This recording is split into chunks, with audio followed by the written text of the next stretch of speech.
Okay, folks. Now this next piece in Matthew 5 is pretty rough for me. I think that any of y'all who know the old me and know who I've been through my life, you probably would look at Matthew 5:27 through 30 and wonder how I could even read it. Because for me to even speak these words, I'm being from most people's perspective, I would expect you to think, man, he is being the biggest hypocrite on the earth right now. And you're right. You're absolutely right.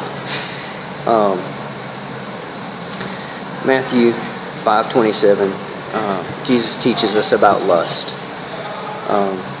And I'm going to read it first, and then I'll share with you. You have heard the commandment that says, you must not commit adultery. But I say, anyone who even looks at a woman with lust has already committed adultery with her in his heart. So if your eye, even your good eye, causes you to lust, gouge it out and throw it away. It is better for you to lose one part of your body than for your whole body to be thrown into hell. And if your hand, even your stronger hand, causes you to sin, cut it off and throw it away. It is better for you to lose one part of your body than for your whole body to be thrown into hell. Anybody that knows my past, especially any females that have been around me for a good portion of my life, you know that I was lustful. I slept around. I didn't care if I was married. I didn't care if I wasn't. Didn't care if the woman was married. This is a very tough passage for me.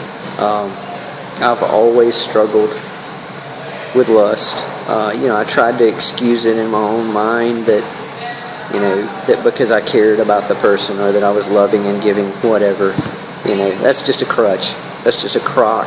That was what I told myself to excuse my sin. And even though I'm now saved and I have salvation, this is a temptation that I get tried with. And I pray that God gives me the strength, each time. But at least now, it's not that I'm seeking it anymore.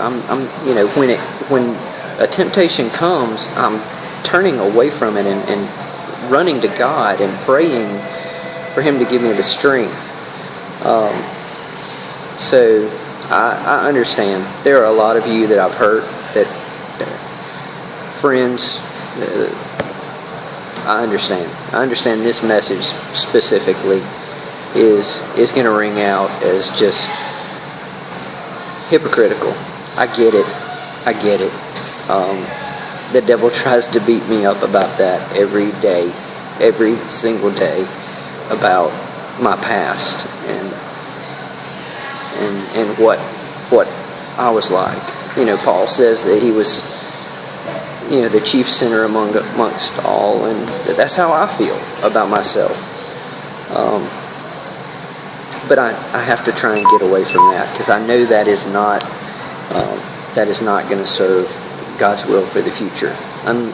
It helps to keep me humble, and that's good, but I can't dwell on it. So I think the key here is we have to understand, just like in the last passage, that for us to be righteous as Christ was righteous, it's not to just follow a checklist of laws in what we do. We have to we have to guard our minds, not just our actions. Just because we didn't act on it doesn't mean that we didn't have the thought and would have sought that out if we knew we weren't going to get caught. So our walk and the way to be righteous is to be godly, not to be righteous as the Pharisees tried to be, which was, out of obligation, trying to check off a rule list. If we're seeking God, we're seeking to be righteous, We want His love to flow through us, and we want to learn to be more like Christ and to walk closer to God. And that's what this passage is for me. It's something that I have to come back to regularly and remind myself. The next one's going to be tough too, but that's enough for right now. I hope you guys have a good evening. Please, I welcome any of your comments, your advice. Obviously, I always want to examine my words, make sure that I'm not being careless in any way. There's a lot of people wiser than I am in the Word, and I encourage you, if I've left something out or if anything that I've said could have been careless and taken a different way, I encourage you to follow up with me. I always want to refine and make sure that I'm sharing truth. Again, I'm just a student. I'm trying to learn and grow in my walk. I love y'all. Have a great night.